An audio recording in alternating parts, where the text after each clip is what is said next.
Janaki versus state of Kerala എന്ന സിനിമയുടെ പ്രദർശനാനുമതി censor board നിഷേധിക്കുമ്പോൾ ഒരു പ്രധാനപ്പെട്ട ചോദ്യം ഉയരുകയാണ്.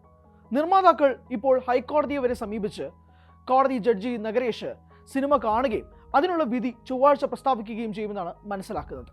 പക്ഷേ സിനിമ പോലൊരു കലയെ ഇങ്ങനെ ഒരു പേരിൻ്റെ പേരിൽ സെൻസർ ബോർഡിന് പ്രദർശനാനുമതി നിഷേധിക്കാനുള്ള അവകാശമുണ്ടോ? ഒരു കലാരൂപത്തെ എത്രമാത്രം ചൂഷണം ചെയ്യാൻ സാധിക്കും എന്നതിൻ്റെ ഒരു ഉത്തമ ഉദാഹരണമാണ് Janaki versus state of Kerala എന്ന സിനിമ എന്ന് പല വിമർശനങ്ങളും ഉയരുമ്പോൾ സെൻട്രൽ ബോർഡ് ഓഫ് ഫിലിം സർട്ടിഫിക്കേഷന് അതിന് എത്രമാത്രം അധികാരമുണ്ട്? തലപ്പത്ത് രാജ്യം ഭരിക്കുന്നവർക്ക് ഏറ്റവും വലിയൊരു വാളായി CBFC മാറുന്നുണ്ടോ എന്നൊരു ചോദ്യം വളരെയധികം പ്രസക്തമാണ്. ഭരിക്കുന്നവർക്ക് ഇഷ്ടമില്ലാത്ത എന്തെങ്കിലും ഉണ്ടെങ്കിൽ അത് ഏത് കലാരൂപമാണെങ്കിൽ പോലും അവർക്ക് അതിനുമേൽ കടന്നുകയറ്റം നടത്താം എന്ന് ആരാണ് പറഞ്ഞത്? ഇതുപോലുള്ള നിരവധി ചോദ്യങ്ങൾ ഉയർന്നുകൊണ്ടേയിരിക്കുകയാണ്. സിനിമാ പ്രവർത്തകർ തന്നെ ഇപ്പോൾ സെൻസർ ബോർഡിൻ്റെ ഈ നിലപാടിനെതിരെ രംഗത്തെത്തുകയും ചെയ്തു. അവർ പരസ്യമായി ഒരു സമരവും നടത്തി. നമസ്കാരം. Janaki versus state of Kerala അഭിമുഖീകരിക്കുന്നത് വലിയ പ്രതിസന്ധി തന്നെയാണ്. നിർമ്മാതാക്കൾക്ക് ഹൈക്കോടതിയിൽ വരെ കയറി ഇറങ്ങേണ്ടി വരുന്ന അവസ്ഥ. സിനിമയുടെ റിലീസ് ഡേറ്റുകൾ മാറ്റി മാറ്റി പ്രഖ്യാപിച്ചുകൊണ്ടേയിരിക്കുന്നു. ഏറ്റവും ഒടുവിൽ അതിലെ പ്രധാന കഥാപാത്രമായ സുരേഷ് ഗോപി ഇതുവരെ ഒരക്ഷരം പോലും മിണ്ടിയിട്ടില്ല എന്നുള്ള വാസ്തവവും കൂടി നിലവിൽ നിൽക്കുന്നു. Central board of film certification, നമ്മളതിനെ സെൻസർ ബോർഡ് എന്ന് വിളിക്കും.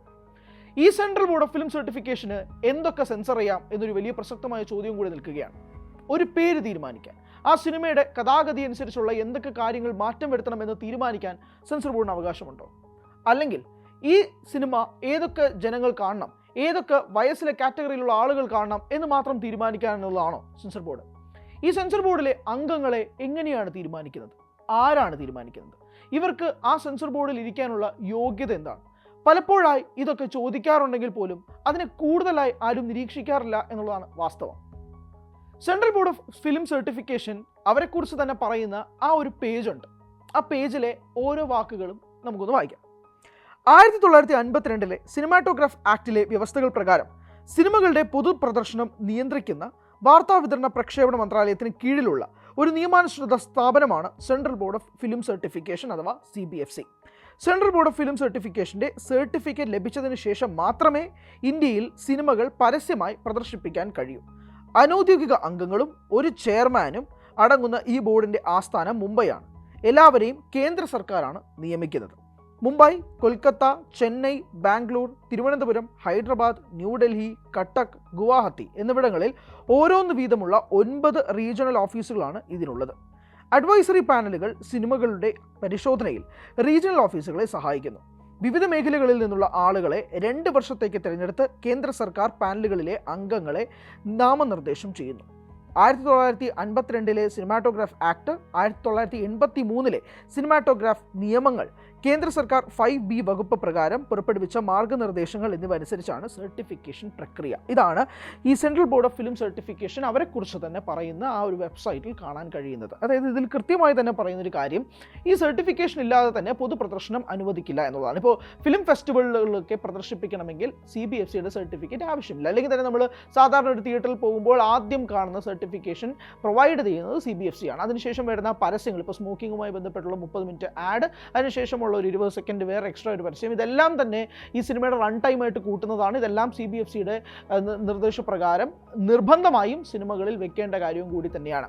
മാത്രമല്ല, നേരത്തെ സൂചിപ്പിച്ചതുപോലെ തന്നെ 4 തരം സർട്ടിഫിക്കേഷനാണ് പ്രധാനമായും നമ്മൾ കാണുന്നത്. അത് UA, A, U, പിന്നെ അതിനുശേഷം R റേറ്റഡ് കണ്ടന്റ്, ഇങ്ങനെ 4 സർട്ടിഫിക്കേഷൻ തരം തിരിച്ചുകൊണ്ട് കാണാൻ സാധിക്കുമെന്നുള്ളതാണ്. പക്ഷേ അടുത്തിടെയായി വരുന്ന മലയാള സിനിമകളിൽ പലതിലും central board of film certification വലിയൊരു കൈകടത്തൽ നടത്തിയിട്ടുണ്ട് എന്നുള്ളത് വാസ്തവമാണ്. അതിന് ഏറ്റവും വലിയ ഉദാഹരണമാണ് ഏറ്റവും ഒടുവിൽ റിലീസായ മോഹൻലാൽ പൃഥ്വിരാജ് ചിത്രമായ എമ്പുരാൻ എന്ന സിനിമ. ആദ്യം ഒരു കുഴപ്പവുമില്ല എന്ന് central board of film certification നൽകിയ ഹർജി പിന്നീട് നിർമ്മാതാക്കൾ തന്നെ വീണ്ടും പോയി കൊടുത്തപ്പോൾ 17 കട്ടുകളോളം ആ സിനിമയിൽ വെച്ചത് നമ്മൾ കണ്ടതാണ്. അതിനു മുൻപ് ഒരു ഭാരത സർക്കാർ ഉൽപ്പന്നം എന്ന ചിത്രം ഇറങ്ങിയിരുന്നു. ആ സിനിമയുടെ ടൈറ്റിൽ പിന്നീട് ഒരു സർക്കാർ ഉൽപ്പന്നം എന്നാക്കി മാറ്റി.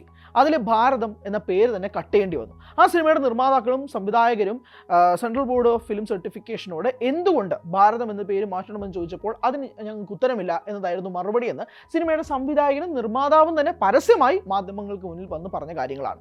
അതോടൊപ്പം തന്നെ പലപ്പോഴായി ഈ സിനിമാക്കാർ തന്നെ പറയുന്ന പ്രധാനപ്പെട്ട കാര്യം, ഈ നിയമാവലി, അതായത് സെൻസർ ബോർഡ് മുന്നോട്ട് വയ്ക്കുന്ന അവരുടെ നിയമാവലി പഴയ കാലത്തേതാണ്. അതിനകത്ത് ഒരു മാറ്റവും സംഭവിച്ചിട്ടില്ല എന്നതും പറയുന്നു.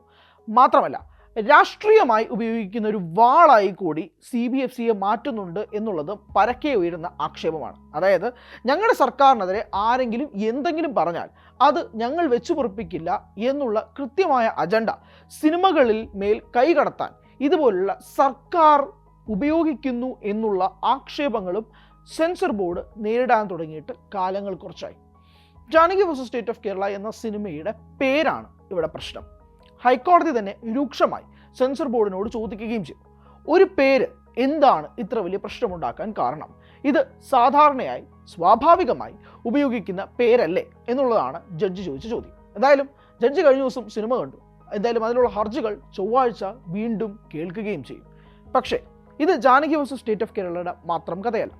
സെൻസർ ബോർഡിലെ അംഗങ്ങൾ തീരുമാനിക്കുന്നതോടൊപ്പം തന്നെ, സെൻസർ ബോർഡിലെ നിയമങ്ങൾ പരിഷ്കരിക്കുന്നതോടൊപ്പം തന്നെ, സെൻസർ ബോർഡിൽ വരുത്തേണ്ട ഓരോ മാറ്റങ്ങളും അവിടെയുള്ള കലാകാരന്മാർക്ക് കൂടുതൽ ഊർജം നൽകുന്നതിന് പകരം സെൻസർ ബോർഡ് ചെയ്യുന്നത് സിനിമകളെ നിയന്ത്രിക്കുന്നതോടൊപ്പം തന്നെ സിനിമാക്കാരെയും നിയന്ത്രിക്കുന്ന കാര്യങ്ങളൊക്കെയാണ്. എന്തുകൊണ്ട് ഇനിയും മാറുന്നില്ല എന്നുള്ള ചോദ്യങ്ങൾക്ക് ഇനിയും മറുപടിയില്ല.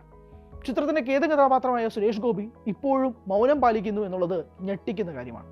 എന്തായാലും വരുന്ന സിനിമകളിലൊക്കെ തന്നെ ഇതുപോലുള്ള പേരുകൾ ഇനിയും പ്രശ്നമാവുകയാണെങ്കിൽ ഓരോ കലാകാരന്മാരും ഇനി ഒരു സിനിമ ഇറക്കുന്നതിന് മുമ്പ് രണ്ട് കാര്യങ്ങൾ ചെയ്യണം.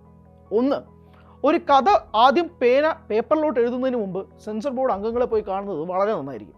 എന്നിട്ട് പറയണം, ഞാൻ ഇങ്ങനെയുള്ള പേരുകളൊക്കെ എഴുതുന്നുണ്ട്, അതിനകത്ത് എന്തെങ്കിലും കുഴപ്പമുണ്ടോ എന്നുള്ളത്.